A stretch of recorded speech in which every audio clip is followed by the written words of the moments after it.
Welcome to Chillin' 101. We hope this video helps. You start by making the tools safe and ready.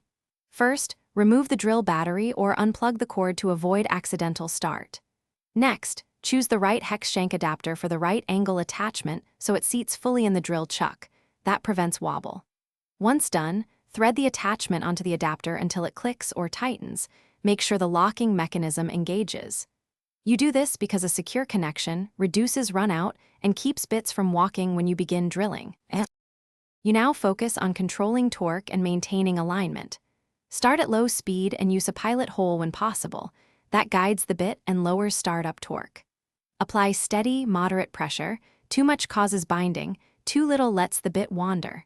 Pulse the trigger in short bursts for stubborn materials to feel resistance and avoid stripping.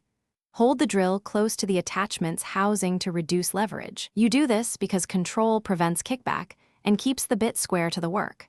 You finish by powering down and removing the attachment carefully. After release, inspect the bit adapter and hole for burrs or heat damage. Addressing these issues prevents fit problems later. If the bit binds, immediately reverse at low speed to back out and clear chips. Forcing forward can break bits. Once clear, clean and lubricate the hole for metal jobs, red-iron any fasteners, and run a brief test pass to verify alignment. That final check ensures a solid, accurate result. Thanks for watching. Consider subscribing if we helped you.